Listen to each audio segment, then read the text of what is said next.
Good morning and welcome back to another edition of Magic the Gathering the Poor Man's Way.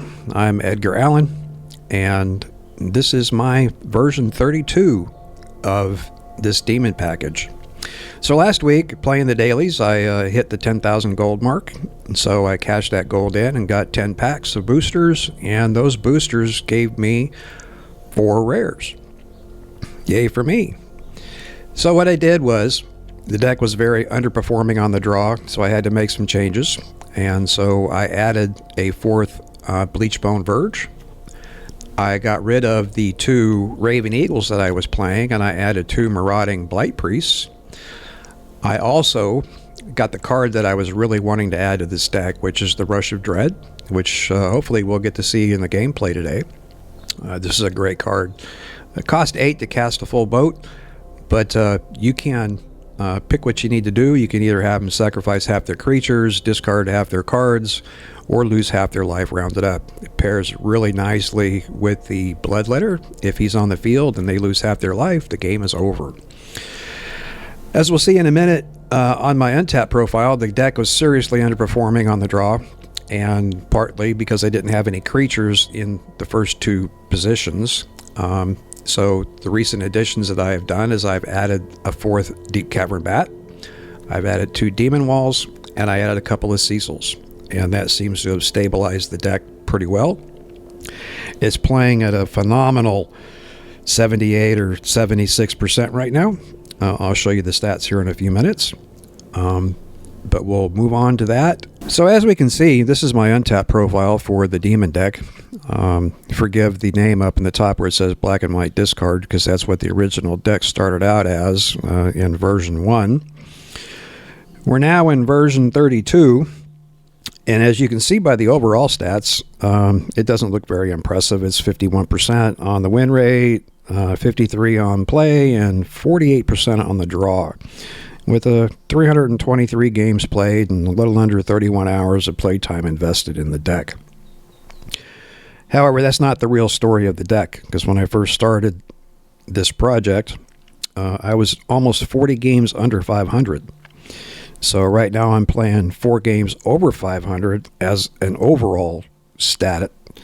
But the real number, the real exciting part of this deck and the work that I've done on this deck since its inception is version 32, which right now I'm playing a 78% win rate, 92% on the play, and 60% on the draw. And that's an outstanding number on the draw. Currently, I've only got 22 games played on this particular version, but it's playing pretty well, and with a little under 2 hours of playtime. Version 31, which I started to see some improvements, it was just atrocious. My on-draw play went really well, but my on-play was terrible in version 31. Version 30, it was starting to see some success. I went 12-6, 67% win rate, 82% on the play, and 43% on the draw, and that's what I was trying to fix. Now, I'll preface this with that I'm a retired computer guy, and I've been into computers and technology since the 90s. I love data, and I love analysis, and 323 games is about what it took to get through all the muddle of the middle parts of the deck, where you weren't playing the big cards and the winning cards and the combinations and so on. So for me to bring this deck up to the level that it's at now in a 15-day window I'm pretty happy with the way the deck is playing. It's just going to continue to get better, especially in version 33 when I can add the next card to that. The reason I got the Untapped is that trying to track this information by hand was, one, it was archaic, and it was just too much time. It was way too time consuming, and you're going to miss stuff. So it was worth paying the $40 basically for a 6-month subscription to test it out, and so far I'm pretty satisfied with the results. It's pretty slow in the update sometimes, but it does eventually catch up. But if you're really serious about your play and you want to learn what your deck is really doing and figure out how to improve that, you really need to keep track of your stats.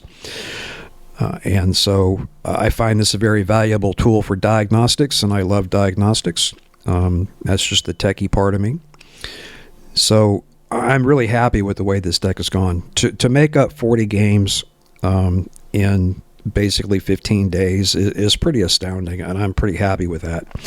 We'll see some gameplay on this deck to see if it's going to stay at this particular win rate, or if it's going to, eventually, equal out and end up being around 65 or 68 or something like that. I'm not sure.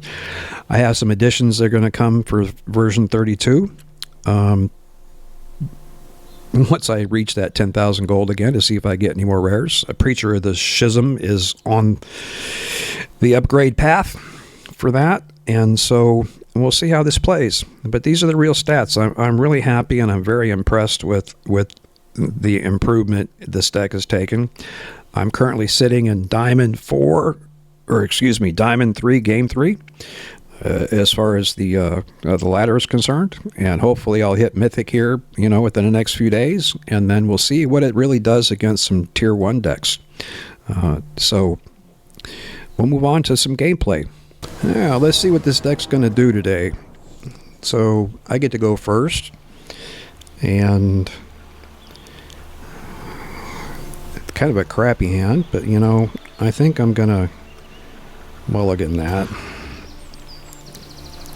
Of course, this looks decent. I'm going to keep 6. I'm going to drop a land, and we'll go from there. See what happens. See what this guy's going to play. Oh, I get to go first, so I'm going to play. White Lotus. So we get right off the bat, we're going to get shrines. Let's see what we got. He's got 3 land. He's got 1 creature.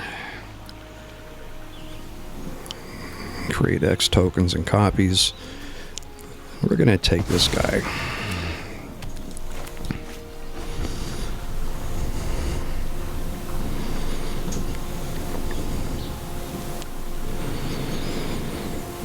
Let him play his creature. We'll nuke it with the Nowhere to Run. And then we'll drop our tapped land. Play Nowhere to Run. And then we'll put the wall up, and hopefully we'll get some card draws so we can get some action going here.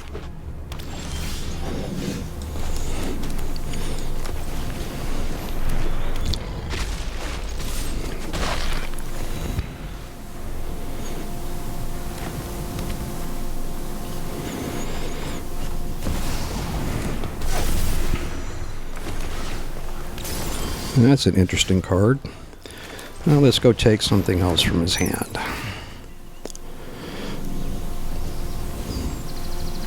Yeah, we'll take that.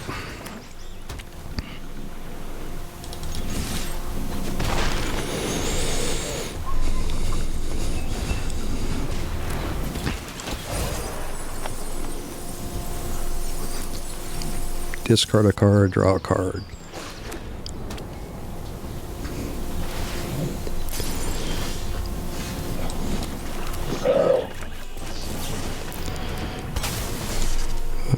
Get rid of him. I think I'll save the Hero's Downfall for when the Overlord comes in and kill that. Hopefully he won't get any more shrines.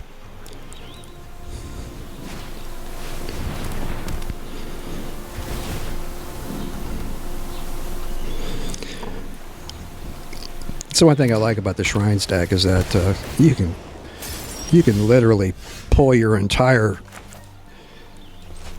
land base out with those shrines, and we got a Bloodletter. Now we're going to start doubling up and put some pressure on. Just keep putting pressure on.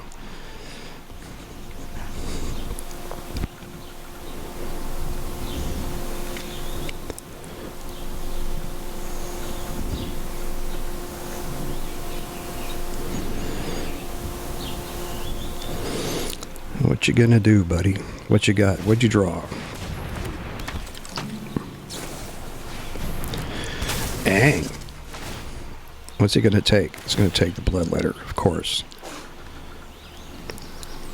Oh, he's going to take that.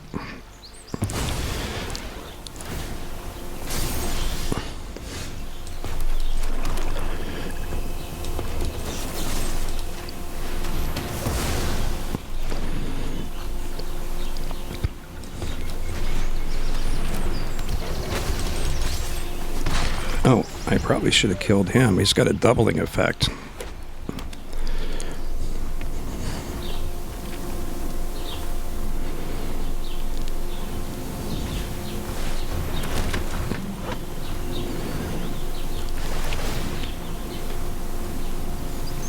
Well, that's interesting. I should have killed the other guy.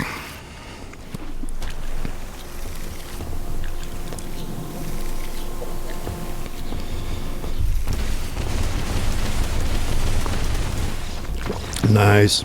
Yeah, I should have killed the other guy. That was a bad play. Yeah, we'll move on. It happens. So we're on the draw. Way too slow. We'll keep those. And what am I going to get rid of? I got to get rid of something. I think we'll get rid of this to start with.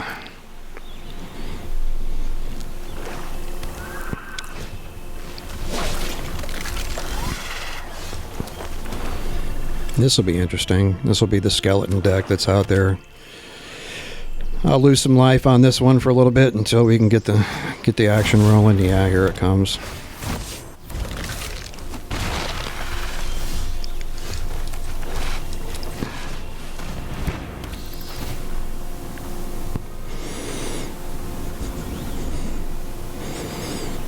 Yeah, we'll make them burn those.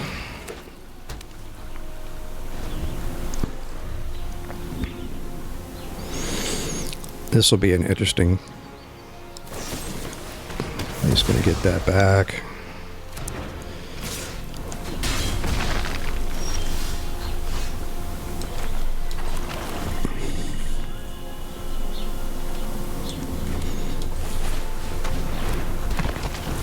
We'll play the slasher. Make him play that last shoot the sheriff. No, he's not going to play it. He's going to go that way.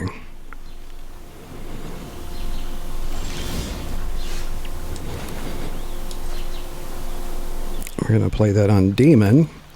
However, since he's out of mana, we're going to go with the bat and we're going to take the shoot the sheriff.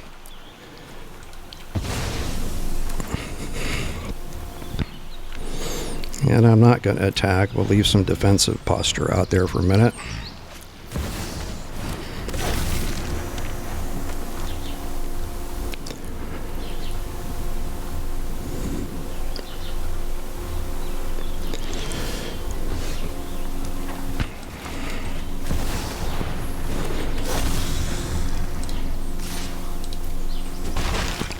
Start pinging them.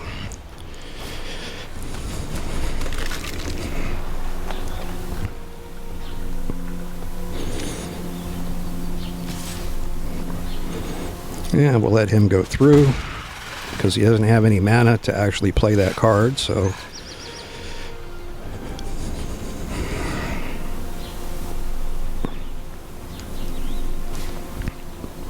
yeah, he's trying, but he can't play it. He doesn't have enough mana.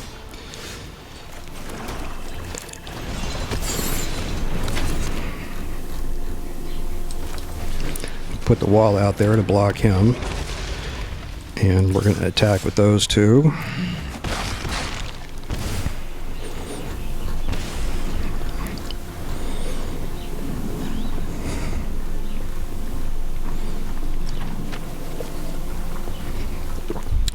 If the bat lives, he's looking at it. He might have a shoot the sheriff. Exile a creature. Okay.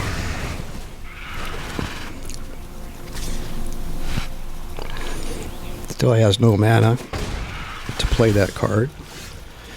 So what we're going to do is we're going to go double up on the annex. And then, just for shits and giggles, we're just going to kill the little bastard. And we're going to attack with those two. And boom, boom. There you go. Worked out just perfectly.